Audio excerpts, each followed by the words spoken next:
Selamat pagi, Assalamualaikum warahmatullahi wabarakatuh. Selamat berjumpa lagi dengan saya, Bu Nafi, di mata kuliah Akuntansi Keuangan Lanjutan. Pada pertemuan hari ini, kita akan membahas mengenai materi yang pertama kita di AKL 1, yaitu pembentukan persekutuan. Kita lihat di sini, pembentukan persekutuan ini secara umum dan sederhana. Pembentukan persekutuan itu didefinisikan sebagai suatu gabungan atau asosiasi dari dua individu atau lebih untuk memiliki dan menyelenggarakan suatu usaha secara bersama dengan tujuan untuk memperoleh laba. Nah, persekutuan ini mempunyai unsur-unsur diantaranya adalah gabungan atau asosiasi para sekutu, yaitu asosiasi dari beberapa sekutu atau individu.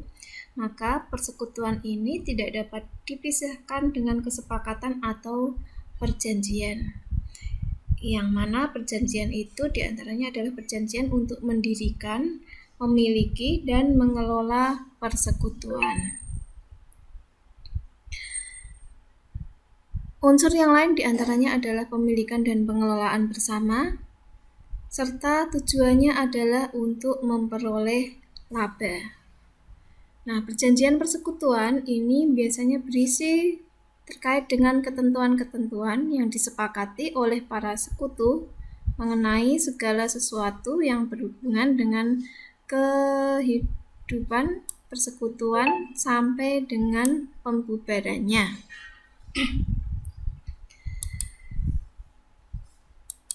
Kita lihat apa saja isi dari perjanjian persekutuan. Isi dari perjanjian persekutuan antara lain adalah ketentuan mengenai persekutuan, kemudian ketentuan mengenai sekutu itu sendiri, kemudian ketentuan yang berhubungan dengan modal persekutuan, ketentuan mengenai pembagian laba, ketentuan yang berhubungan dengan pembubaran persekutuan, serta ketentuan mengenai pertanggungan asuransi terhadap masing-masing sekutu.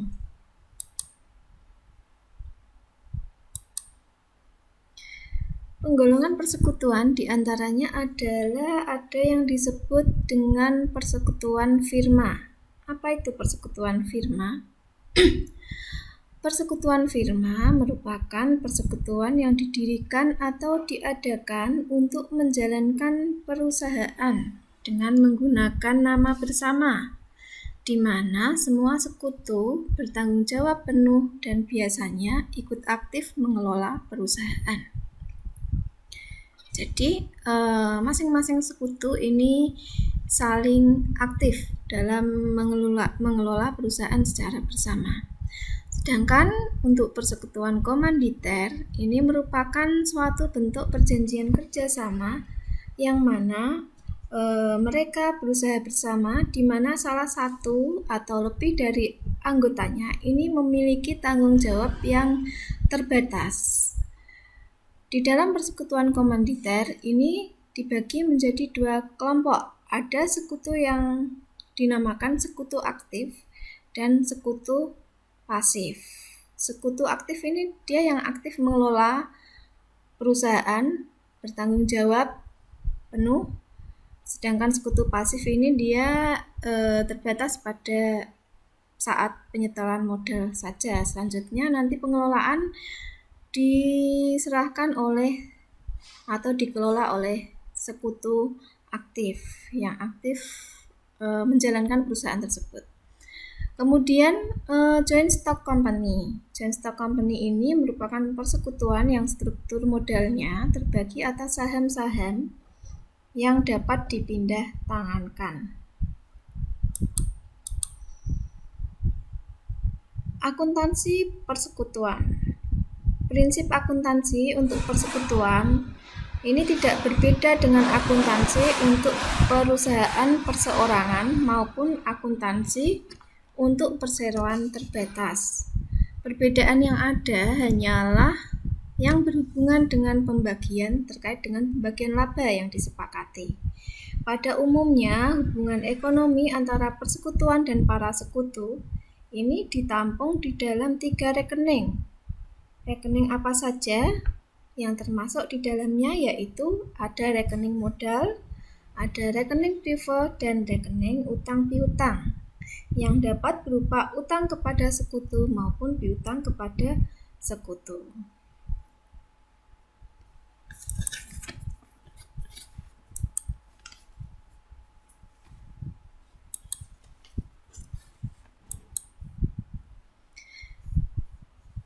Karakteristik utama di dalam persekutuan. Nah, di situ ada mutual agensi atau di mana masing-masing sekutu ini merupakan agen atau sebagai wakil atau sebagai perantara, perpanjangan tangan dari persekutuan tersebut. Kemudian karakteristik utama di dalam persekutuan diantaranya ada limited life atau umur persekutuan ini adalah terbatas. Hal-hal yang dapat membatasi umur dari persekutuan ini diantaranya adalah adanya perjanjian persekutuan, kemudian ketentuan hukum serta putusan pengadilan.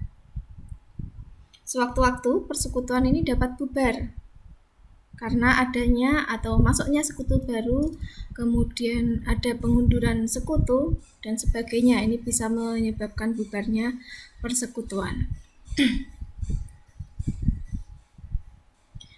Nah, di sini perlu dipahami pula bahwa berakhirnya suatu persekutuan ini tidak identik dengan berakhirnya perusahaan. Kemudian karakteristik yang lain diantaranya adalah unlimited liability atau tanggung jawab masing-masing sekutu kecuali sekutu pasif, tidak terbatas pada modal yang telah disetor saja.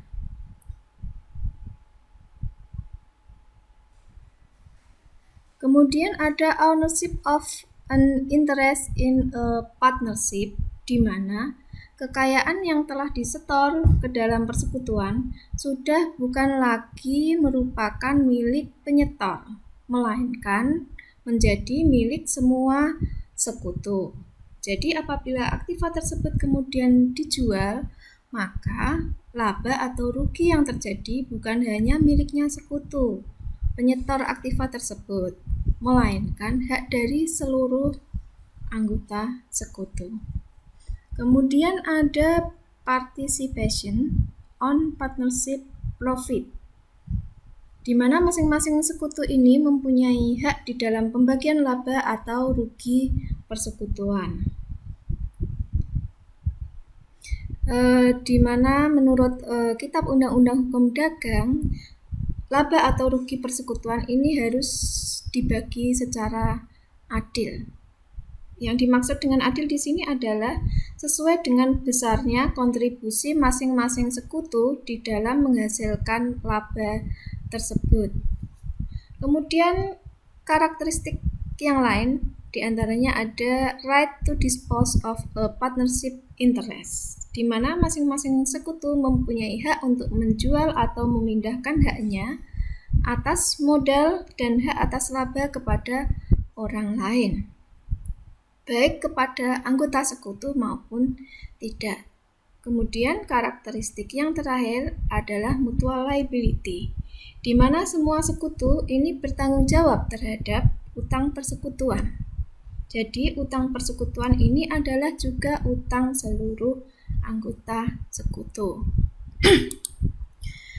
Kemudian cara pembentukan persekutuan, di antaranya dengan mendirikan perusahaan baru, kemudian mengubah pemilikan perusahaan perseorangan yang sudah ada, kemudian mengubah pemilikan perusahaan persekutuan yang sudah ada.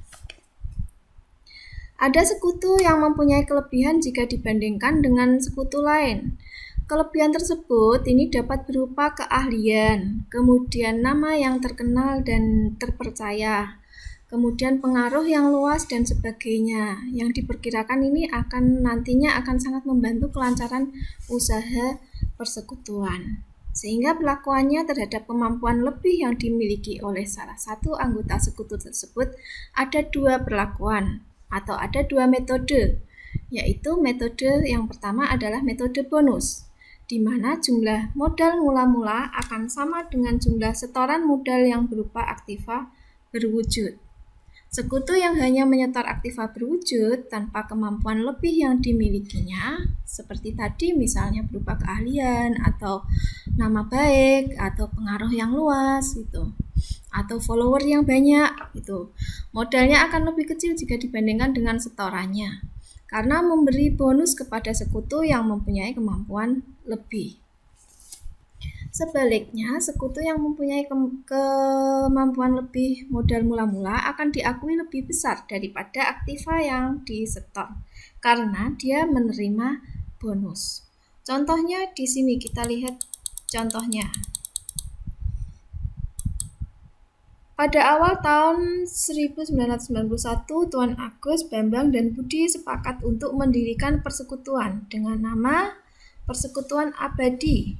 Untuk modal mula-mula, maka masing-masing sekutu menyetor modal berupa kas sebesar, Agus menyetorkan modal sebesar 30 juta, kemudian Bambang menyetorkan modal sebesar 30 juta, dan Budi menyetorkan modal sebesar 15 juta. Jadi total modal Agus, Bambang, dan Budi adalah 75 juta.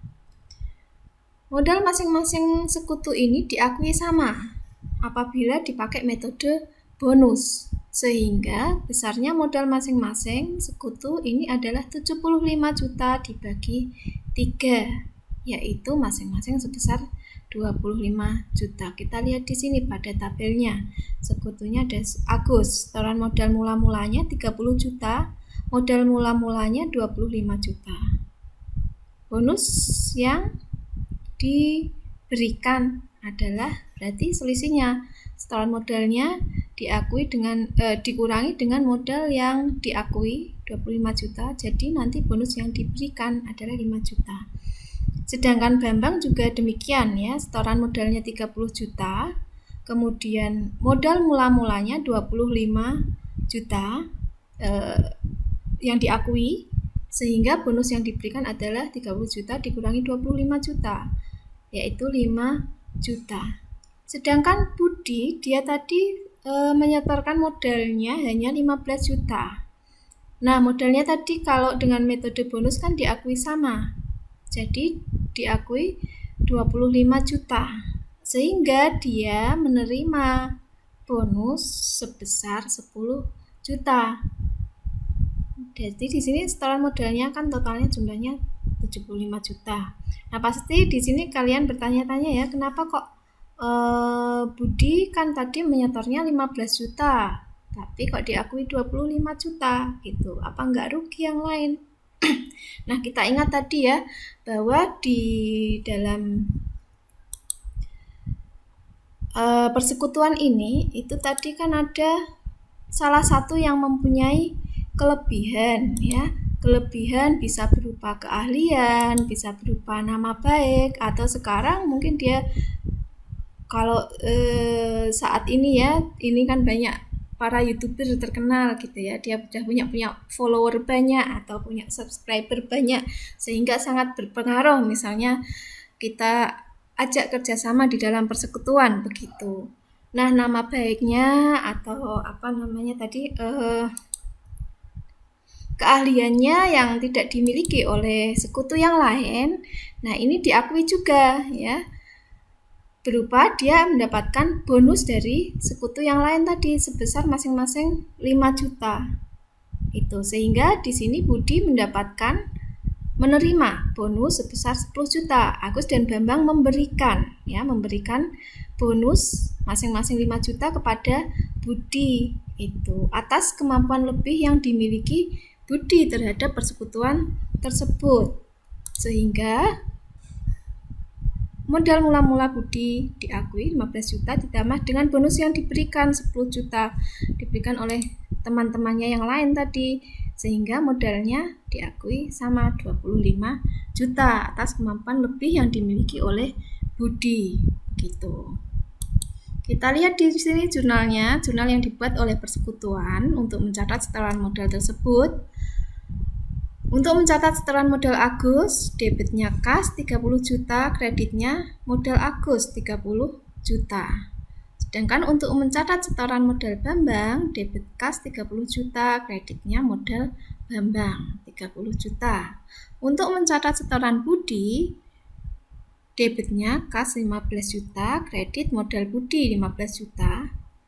Sedangkan untuk mencatat bonus yang diberikan oleh Agus dan Bambang kepada Budi, modal Agus sebesar 5 juta debit, modal Bambang didebit 5 juta, kreditnya adalah modal Budi 10 juta. Itu kalau kita menggunakan metode bonus. Sehingga neraca pembukaan persekutuan abadi ya, Agus, Bambang, dan Budi ini namanya disebut nama persekutuannya menjadi persekutuan abadi. Dengan menggunakan metode bonus, neracanya seperti ini. Ada tabel yang bisa saudara lihat ya, persekutuan abadi neraca. Kita lihat di sini kasnya 75 juta ya. Kemudian modal Agus 25 juta. Pasifa modal Bambang 25 juta, modal Budi 25 juta, total pasifanya 75 juta. Itu dengan menggunakan metode bonus. Kemudian kita lihat dengan menggunakan metode goodwill. Apabila menggunakan metode goodwill, maka di sini jumlah modal mula-mula akan sama dengan jumlah setoran modal yang berupa aktiva berwujud ditambah goodwill yang diakui. Sekutu yang hanya menyetor aktiva berwujud tanpa kemampuan lebih, modalnya akan diakui sebesar setorannya. Sebaliknya, modal sekutu yang mempunyai kemampuan lebih akan diakui sebesar setoran modal berupa aktiva bersih ditambah goodwill. Gitu.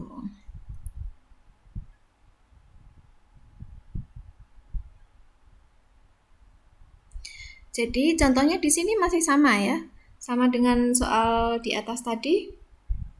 Nah, kita lihat langsung saja. Kalau menggunakan metode goodwill, apabila dipakai metode goodwill, maka besarnya modal masing-masing sekutu ini diakui sebesar 30 juta. Ini tadi ya, diakui sebesar 30 juta. Ya, diakui ini tadi jumlah modal-modal mula-mula akan sama dengan jumlah setoran modal yang berupa aktiva berwujud ditambah dengan goodwill yang diakui. Sekutu yang hanya menyetor aktiva berwujud tanpa kemampuan lebih, modalnya akan diakui sebesar setorannya saja. Sebaliknya, modal sekutu yang mempunyai kemampuan lebih akan diakui sebesar setoran modal berupa aktiva bersih ditambah dengan goodwill-nya. Kita lihat di sini. Nah, ini ya tabelnya bisa Anda lihat di sini. Agus setoran modalnya 30 juta, modal mula-mula 30 juta, Bambang 30 juta, setoran modal mula-mula diakuinya 30 juta, sama Budi juga 15 juta, tapi di sini modal mula-mulanya diakui 30 juta. Karena di sini Budi memiliki kemampuan lebih. Itu. Dengan demikian dia akan menerima goodwill ya.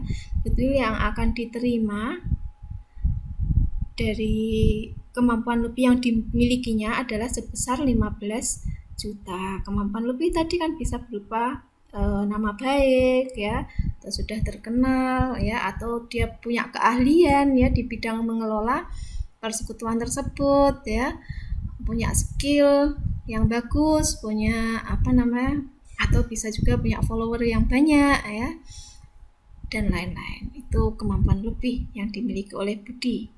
Sehingga dia menerima goodwill sebesar 15 juta. Di sini jurnalnya kita lihat di sini perbedaannya. Untuk mencatat setoran sama dengan metode bonus tadi. Bedanya adalah pada saat di sini untuk mencatat goodwill yang diberikan oleh persekutuan kepada Budi. Jadi langsung saja debit goodwill 15 juta, kreditnya modal Budi 15 juta. Nah, neracanya seperti ini. Di sini perbedaannya dengan metode bonus tadi. Ini metode goodwill ya.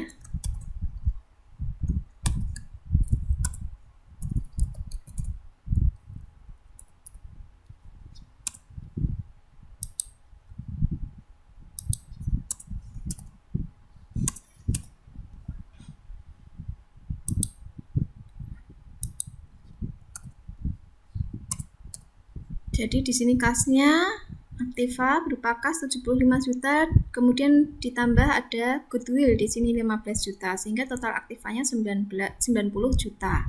Pada sisi pasifa ada terdapat modal Agus, Bambang, dan Budi masing-masing 30 juta, sehingga total pasifanya adalah 90 juta. Nah, demikian tadi materi kita terkait dengan pembentukan persekutuan. Ya, silahkan nanti dipelajari kembali.